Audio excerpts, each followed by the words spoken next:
haddaanu nahay ururka hablaha aragga naafada ka ee Tafbalan Girls waxaanu xidhiidh la sameynay mu'asasada khayriga Al-Nur Charity waxaanu ka codsanay inay nala soo eegaan duruufaha kala duwan ay ku sugan yihiin carruurta aragga naafada ka ee hoos yimaada ururka hablaha aragga naafada ka ee Tafbalan Girls alxamdulillah isla markiiba 24 saacadood gudahood waxay kaga soo jawaabeen mu'asasada khayriga Al-Nur Charity codsigeedii ahaa inay nala soo eegaan xaaladaha kala duwan ee ay ku sugan yihiin carruurta aragga naafada ka mas'uuliyiinta mu'asasada khayriga Al-Nur Charity maamay Farxaaji Maxamuud Maxamed iyo adeer Cabdirasaaq Saleebaan Muuse waxay guryahooda ku booqdeen 5 carruur ah oo ka mid ah carruurta xaaladoodu aad ka u daran tahay waxaanay 5 qoys guud ahaan guddoonsiiyeen lacag qadarkeedu yahay $900 haddaba daawadayaal lamaanaha naxariista badan ee ku dayashada mudan ee hoggaanka u ah mu'asasada khayriga Al-Nur Charity maamay Farx iyo adeer Cabdirasaaq waxaan idinka rajaynayaa sida dabacsan ay ugu adeegayaan danyarta iyo dadka laxaadkoodu kala dhiman yahay inaad idinkuna ugu soo dayataan ifka wax la isugu yahay ifka wax la isugu taraa dhammaan ummadda muxsiniinta waxaan ka codsanaynaa inay nagu garab siiyaan hawsha khayriga ee aanu wadno lamaanahan mas'uuliyiinta mu'asasada khayriga Al-Nur Charity-na ay ku soo daydaan imikii haatana daawasho wanaagsan muuqaalkii ururkii Al-Nur Al-Khayriya ama Al-Nur Charity Foundation oo dabcan caawiya dadka naafada noocay doonaan baa noqdaan gaar ahaan carruurta special needska ee baahiyaha gaarka qaba baahida dheer kalena ay u dheer tahay xagga waayaha hawshiisii buu ku guda jiraa maanta waxaanu booqanaynaa dhowr family gurigaanu hadda joognaa waa gurigii Cabdiwahaab waa inanka aad arkaysaan maasha Allah quruxda badan waa caafimaad qabaa hase yeeshee dhibaato waxay ka haysataa dhinaca indhaha arrin culus weeye karaanka iyagu baanu anagu ururku mar walba wixii karaankiisa u bugeysanayaa maanta Cabdiwahaab waanu soo booqanay waxaanu siinaynaa lacag $200 si uu daryeelkii ay hooyadu insha Allah waana agoon marka aad iyo aad baanu ugu rajaynaynaa khayr iyo caafimaad insha Allah salaam Allah khayr qala kusoo insha Allah آمين آمين آمين عليكم ورحمة الله وبركاته أنا كأورك النور الخيرية وحن لتشوفنا مانتا أمال قرية أمال بنصوب وقني كان لسعنا أورك هذا يو جروب كذا أصوب وقني أمال ما شاء الله تبارك الرحمن إلهي وحن كبرنا لو إلهي عافمات سيو إلهينا خير بانو قرجينينا إن شاء الله العجيرو إن شاء الله أنو وقلت لقلنا أورورك النور الخيرية وكانت $200 يعني إن شاء الله هو يو قدون سين دونا إن شاء الله بإذن الرحمن أمالي أمالي قبل هو قبني كوديبه هو يوديب يا ولا لا تي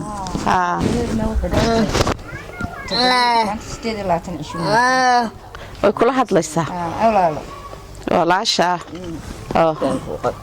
كو هايس ولا saddexaad maanta aan soo marno anagoo ururka Al-Nur Al-Khayriya sidii caadada ahayd dadka naafada ama carruurta baahida gaarka qaba ee waliba familiyada jilicsan ee aan haysan daryeel halkana dabcan aan rajiskaraysan wadankeena maanta ma rajiskaraysan dadka caynkaas oo kala carruurta caynkaas oo kala iyo wixii la mida marka maanta waxaanu la joognaa familigan oo familigi saddexaad magacaada إيدا على قيله إلى كاغنا مقعي حسين أحمد واي مسجل وشنكر waa ku dhashay miyaa ku dhashay xanuunka wax ma arkayaa may waxa ma arkaya mana istaagayo mana fadhisanayo imisa caruuraad haysataa waxaan haystaa 6 isaga ku 6 laba ka yaryar isaga ku 6 laba ka yaryar dabcan kan dhulka jiifaa ugu yar kan dhulka jiifaa ugu yar waxa kale waa isku wada nuug sidee baa nolosha ugu nooshiino noloshiina xageydii ka soo soo dabartaan waxaan ku yiri wallahi waxbana ma haysan dawooyin ma qaataa dawooyin ma qaato kaya dhakhtarna la geeyay wali ma dhakhtarna lama geeyo ma haysan waxba guriska wali haba yaraatay wax dhakhtar ma idaan tus wax dhakhtar ma naad haday tahay indhaha iyo haday tahay xanuunkan kale hayaba may ما شاء الله ururka Al-Nur Khayriya maanta wuxuu ku tarayaa wixii uu ku tari karo marka $200 baan family maanta siinayna صح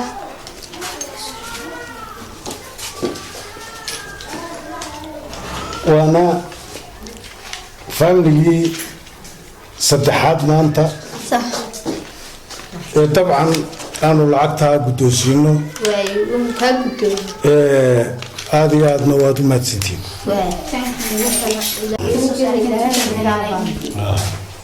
وني دعيني ما دام ما أنت نصاب وقتين وني دعينا لا ذير وني دعين بسم الله الرحمن الرحيم طبعا ومالنتي وفاملي أفراد مانتا ururka Al-Nur Khayriya uu soo booqdo maanta waxaan la joognaa Marwa iyo ayadeed Halima Arte Marwa waa gabadha 15 jirka aragga naafada ka dhinaca physically lafteeda special needs rasmiya weeye yani aad iyo aad caruurta baahida gaarkaa qaba weeye eedo bariga waran Marwa xanuunka miyay ku dhalatay waa soo dhalatay tan intii saddex 10 bilood ay hooyadeed shaqaysay mooyane intii kale aanu gacanta ku hayay ina yar baa ku curto dadna way kala yaaceen kii dhalay wuu waashayba ina magaalada iska gashay marka indhaha miyaa loo qalay mar yar baan qala iyadoo yar baad qashay hase yeeshee waxba dhinaca kale ka waran ma ku garanaysaa Marwa may ima garanaysa adiga iyo anigu isku mid baynu dabcan kumana aragto ima aragto dhinaca maqalkana waa la mid maqalka waa masab indhaha iyo maqalku waa isku mid wax dhakhtarraha oo kale ma geysan dhinaca dhagaha waxaanu geynay dhakhtarkan markii hore xanuunkeedu waanu garan weynaa waxaanu geynay bahalkii gaboose mar labaadkiina dhagaxa kala jeexan shifada ka sheegay haddana waxaan geeyay ka kala bayrka haddana waxaan geeyay ka Jabuuti intaasaan soo maray dad mid walba wuxuu ilaahay waxay bay wada joogaan ما شاء الله أمر إلهي ويه ما أنت ururka Al-Nur Khayriya wuxuu idinku soo boqday guriga طبعا Marwa waxaanu siinaynaa $100 ما شاء الله ilaahay waana ka wareynaynaa registerka oo inoogu jirta dabcan caruurta ama dadka baahiyaha qaba gaarka ee Soomaaliland ma registereysna oo dal hadda bilowday oo soo kabanaya baynu nahay insha Allah waa farash ba furmaya waanu idin la soconaynaa insha Allah wax kale oo miyaad ku daraysaa adigu waxa noogu daran aqalkan aan imika ku jiro ninba yidhiinta guriga aan ku jirana laga saar markii lacag naga waayeen buu yidhiinta waxeelaysaan gala aqalkan marka barala'aan ilaahay ba ceesh ka bixiyo ka qabad la cunta laakiin barala'aan baan ku taagan iyo meel aan ka galo hay bismillaahir rahmaanir rahiim waa ururkii Al-Nur Khayriya maanta waa family shanaad ayaanu soo booqanno oo aanu wixii tabaruca ayaanu gaadhsiin karno aanu gaadhsiino. bismillaahi raxmaan raxiim. axmed yare waa inankan aragtaan, hadal ma hadli karayo, waxna ma arko. dabcan waxaanu balyar su-aalo weydiinaynaa macluumaada hooyadii. axmed xaaladiisu way dee iska nimcaysan tahay. waa garta markaa waa ninkaa lixaad kale dee indhahala oo waxaan ku dhahay maskaxdiisu caadi ma. miyuu ku dhashay xanuunka? haa uu ku dhashay indhala-aanta iyo xanuunkan kaleba. haa waa gartay. muxuu qaban karaa? ma kici karaa? wax ma cuni karaa? haa u kacay waxna u cunay. oo isaga cuntada markaa ila arki maaye a soo hordhigtaan haa isagaa cunaya? isagaa cunay markaad gacanta u saartid. ma ciyaaraa? haa isagaa iska ciyaara, hadalku laakiin ku xidhay. ma hadli karo? ma hadli karo. iyo malaw ku dharbaaxaya marka wax dooni. siduu idin kala garanayaa adiga iyo dadka kale? kolley dee hooyaduu iska garanaya iyo walaalihii. haa dabcan waa maqlayaa, codkoodu yaqaan. haa codka wuu maqlaa marka u yeedhida tiraahdo waar axmed oo kaale. dabcan musqushana ma tago xanuunka? ma tago saas isugu sii dayni.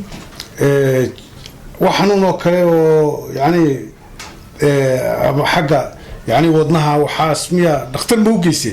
wadnaha ma ku sheegin. haye neerfa sheegin. neerfa sheegay. neerfa sheegay markaa sandaqada kululaato kale uu qaylinaya. imisa caruur ayaa la walaala? waxa walaala 5. marka 6 ciyaaraad haysataa? waa agoon. aabba ma waa agoon ciyaar? waa agoon. waa gartay waan gartay. maanta axmed waxaanu u sidnaa mucaawamo yar. ay tabadana ilaahay baa keena. $200 ayaanu maanta axmed guddoonsiinaynaa. maasha allah waan ka guddoonay, waan mahadsantahay. dawa ku nool ninku dawa loo iibiyaa. dawa loo iibiyaa? wandhay dawa loo iibiyaa. dawada markaa dhakhtar baa qoray? dhakhtar mal halbaa soo qoray. waa gartay. waa inta qalitaan iyo wax ka galay. ka joojino soo burburnaanay. haye baa la waayay dawadiiba. haye baa saaguntii wax lagu meedhiyay baa la waayay. ilaahay baa keenay. nimcadu iska badan. alxamdulillah. laakiin waan ka guddoonay, waan mahadsantihiin. ilaahay axmedna ha shaafiyo insha allah iyo wixii naga baqo.